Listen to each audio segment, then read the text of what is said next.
Jangan lupa subscribe YouTube channel Metro TV News dan jangan lupa nyalakan notifikasinya. Pemirsa, lantas apa yang menjadi alasan pemerintah sehingga harus memberikan sanksi bagi warga yang menolak vaksinasi COVID-19? Kita akan mengulasnya bersama juru bicara Presiden Bapak Fajrul Rahman dan pakar kebijakan publik Bapak Agus Pambagio. Selamat malam Bapak-Bapak. Malam. Ya, kita akan awali dari Pak Fajrul terlebih dahulu. Pak Fajrul, kenapa pemerintah merasa harus menerbitkan Perpres terkait vaksinasi COVID-19 yang memuat ketentuan sanksi bagi mereka yang menolak vaksinasi? Pertama, prinsip Presiden Joko Widodo itu adalah prinsip salus populi suprema lex esto, yaitu keselamatan rakyat adalah hukum tertinggi. Dan hal itu juga termuat di Mukaddimah Undang-Undang 45, yaitu tentang keselamatan seluruh rakyat Indonesia. Itu tujuan utamanya. Nah, yang kedua, ini dilakukan untuk mencapai apa yang kita sebut upaya menyelamatkan 270,20 juta rakyat Indonesia, di mana kita menginginkan adanya vaksinasi untuk mencapai kekebalan kelompok, yaitu herd immunity, jumlahnya 181,5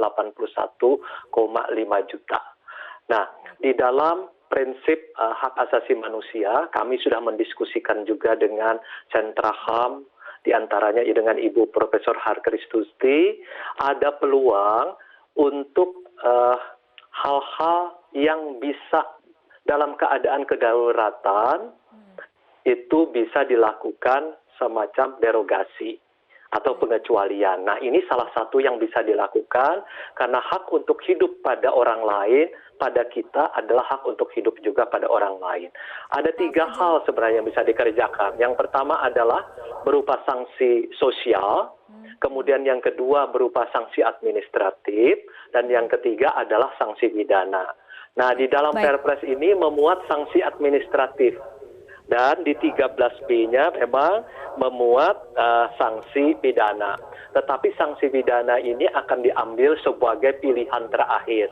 Jadi pilihan moderat yang diambil adalah sanksi sosial, yaitu dengan memberikan penundaan dan penghentian pemberian jaminan sosial, penundaan atau penghentian layanan administrasi pemerintahan, dan yang ketiga adalah denda. Baik, Jadi Pak Fajrul, pemerintah mengambil posisi moderat sebenarnya. Baik, sebelum kita membahas lebih mendalam mengenai sanksi ini sendiri, tapi epidemiolog mengatakan prinsip dasar vaksinasi adalah sukarela. Ya betul. Ini memang Perdebatan di dalam hak asasi manusia. Ada yang di dalam pengertian diwajibkan, mandatori, kepada masyarakat. Ada juga dalam posisi dengan semi mandatori. Semi mandatori itu seperti ini. Misalnya kalau orang memiliki kartu kesehatan atau kartu vaksin, dia misalnya tidak bisa masuk mall, atau tidak bisa ke perguruan tinggi, atau tidak bisa ke penerbangan, atau kemudian misalnya dia tidak bisa umroh atau naik haji. Itu semi mandatori. Tapi artinya pemerintah tidak memaksakan, tetapi lingkungan sosial, administrasi, kemudian memastikan bahwa mereka tidak akan bisa kemana-mana. Dan ini kan sudah terjadi sebenarnya kalau kita umroh dan naik haji, bukannya kita harus mendapatkan vaksin meningitis itu, semua orang secara langsung harus mendapatkan vaksin. Nah, tetapi pemerintah sekarang mengambil sanksi administratif. Tapi sebenarnya sanksi administratif bisa dibalik juga. Ini merupakan keuntungan sosial. Kalau divaksinasi, maka akan mendapatkan semua hal-hal terkait dengan pelayanan pemerintahan maupun bantuan sosial. Oke, baik. Mengenai sanksi ini, Pak Agus, moderat ya. Ya, mengenai sanksi ini, Pak Agus, apakah tepat sanksi diterapkan bagi warga yang menolak vaksinasi COVID-19? Gini, memang vaksin itu sukarela. Tapi ini lalu dikaitkan dengan Perpu 1 soal pandemi. Nah, lalu digunakan sanksi-sanksinya. Sanksi pidana tidak bisa dimuat di Perpres, karena itu harus di undang-undang dan di Perda. Nah, sekarang kita bicara soal sanksi. Sebelum kita bicara sanksi, saya mau tanya pada Pak Fajrul, ini data dari kita ini bagaimana? Bagaimana data? Karena di lingkungan saya, waktu perjuangan untuk mendapatkan bansos saja, itu data 2015. Lalu saya kerja 2 bulan dengan jajaran RT RW, bisa masuk datanya. Lalu yang sekarang tunai itu kembali ke 2015. Nah, saya tanya sekarang, apakah sebelum membuat peraturan ini sudah dipikirkan pelaksanaannya? Bagaimana kita tahu kita vaksin kapan, akan di mana, dan seperti apa? Ini kan juga belum ada, sehingga dari data yang tidak pernah jelas itu, lalu tidak ada informasi, masyarakat pasti bingung, lalu nanti dikenakan sanksi administrasi atau sanksi apapun lah. Nah, yang saya sangat tidak setuju soal bansos tadi, itu hak hidup orang loh. Jangan itu diambil, bisa pakai yang lain lah. Oke. Nah, mengenai bansos ini memang salah satu yang tercantum dalam Perpres sanksi bagi mereka yang menolak vaksinasi COVID-19 adalah penundaan atau penghentian bansos. Dan bukankah bansos itu hak rakyat? Pak Fajrul, tahan dulu jawabannya, kita akan ikuti jeda berikut terlebih dahulu.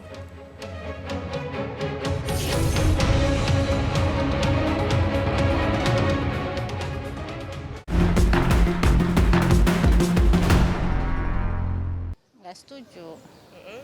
Karena sebenarnya itu kan hak asasi manusia ya, maksudnya masing-masing orang punya ininya sendiri, mau divaksin atau nggak divaksin. Tapi kalau bansos, terus layanan lain yang emang masyarakat butuhkan, itu sebenarnya kan kewajiban pemerintah untuk memberikan. Jadi menurut saya nggak begitu oke sih kalau dihentikan. Kalau bansos sih ya benar juga tetap diberikan, karena emang itu hak pemerintah. Tapi kalau ada hukuman, mungkin itu memang bisa diterapkan. Pemirsa, kita akan kembali lanjutkan perbincangan masih bersama juru bicara Presiden Bapak Fajrul Rahman dan pakar kebijakan publik Bapak Agus Pambagio. Pak Fajrul, mengenai salah satu sanksi yang tercantum dalam Perpres adalah penundaan ataupun penghentian bansos. Bukankah bansos itu merupakan hak rakyat yang menjadi kewajiban pemerintah? Lebih baik kita masuk ke inti problem aja ya, Mbak ya. Karena kita harus kembali bahwa ide utama ini kan negara wajib melindungi hak asasi manusia segenap rakyat Indonesia, terutama dari aspek kesehatan. Pemerintah melihat dari perkembangan bahwa untuk mencapai yang namanya herd immunity 181,5 juta ini, memang pemerintah menginginkan agar ada kesadaran organik dari masyarakat, yaitu kesadaran kolektif, sehingga mereka mau tahu bahwa kalau mereka divaksin tidak sakit, itu artinya juga menyelamatkan orang lain. Jadi saya menyelamatkan diri saya, anak saya, ibu saya, keluarga saya, kemudian bangsa ini. Jadi kembali pada pertanyaan, kenapa sanksinya adalah penghentian bansos? Bukankah itu merupakan hak dari rakyat, terutama dari kalangan masyarakat yang tidak mampu? Atau lebih baik dilihat begini saja, Mbak ya, itu adalah sosial benefitnya. Kalau saya divaksin, maka saya akan bisa mendapatkan pelayanan sosial, termasuk salah satunya bansos, dan yang lain-lain. Jadi kita ambil bukan dalam pengertian sanksinya. Lebih baik dibuat secara moderat, ini adalah keuntungan sosial apabila kita mendapatkan vaksinasi, selain mendapatkan pelayanan sosial, kita menolong diri kita, dan kita juga menolong orang lain. Nah, Baik, ini Agus, yang penting sebenarnya poin yang kita kembangkan. Gimana? Ya, silakan tanggapannya Pak Agus. Oh ya, kalau saya sih ginilah, pemerintah ini kan sebetulnya sekarang COVID-19 ini merebak kan juga karena kesalahan pemerintah ngaturnya kan tidak betul. Ya kan, semua diatur dengan surat edaran yang sama sekali tidak berkekuatan hukum. Nah, sekarang ketika harus melakukan vaksin ini yang diharapkan menjadi satu-satunya ujung tombak yang sebetulnya juga tidak, ini lalu dihukum. Nah, saya memang tidak setuju kalau bansos itu dikaitkan dengan orang tidak mau vaksin. Ini hak, sekali lagi, mungkin bisa kembali kita tanyakan ahli hukum HAM dan ahli hukum juga, ini bagaimana? Masa ini hak orang loh. Sekarang ini ekonomi merosot, orang-orang itu harus ditunjang. Nah, vaksin ini kan juga belum menjamin, kita tetap harus menjalankan 3M atau 5M itu. Jadi jangan digunakan ini untuk mengancam masyarakat yang tidak mau, di stop bansosnya. Kalau yang mampu sih tidak masalah, ini yang tidak mampu. Yang sekarang jauh bertambah dan datanya masih amburadul. Ini yang harus dibereskan dulu, dan bagaimana kita mau dapat vaksin, kita belum tahu caranya, mohon diberitahu. Oke, baik Pak Fajrul, artinya mekanisme dalam penjatuhan sanksi ini akan seperti apa? Siapa yang berwenang nantinya memutuskan sanksi yang seperti apa yang akan dijatuhkan kepada kelompok ataupun warga yang menolak vaksinasi? Dalam sanksi administratif ini memang akan ada penjelasan yang lebih jauh, di mana misalnya untuk penundaan penghentian layanan administrasi tentu akan dilakukan oleh kalau di sini disebutkan sanksi administratif dilakukan oleh kementerian, lembaga, pemerintah daerah atau badan yang sesuai kewenangannya. Dan pemerintah juga sebenarnya di dalam hal ini juga mencantumkan di 13B, yaitu ketentuan undang-undang yang terkait dengan wabah penyakit menular. Di sini ada ketentuan pidana yaitu 1 tahun. Nah, tetapi menurut saya lebih baik sebenarnya kita masuk ke arah keuntungan sosial bersama deh.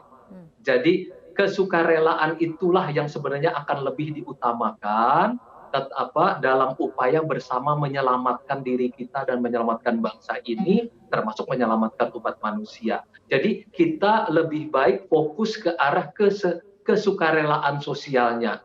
Ini hanya pagar saja. Apabila ini tidak tercapai, karena 181,5 juta orang yang harus divaksinasi ini adalah pekerjaan besar yang di dalamnya ada problem tentang hak asasi manusia. Walaupun dari diskusi kami dengan Sentra HAM, ini dimungkinkan.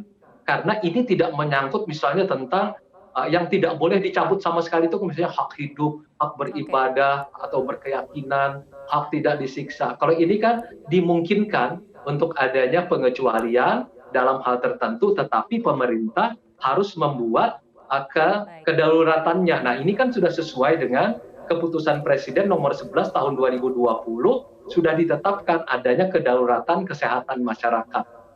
Nah, jadi ini diturunkan semua berdasarkan Kepres nomor 11 tahun 2020 tentang kedaruratan kesehatan masyarakat. Jadi fokus saja untuk keuntungan bersama, untuk keselamatan umat manusia di sini, untuk menyelamatkan kehidupan kita bersama.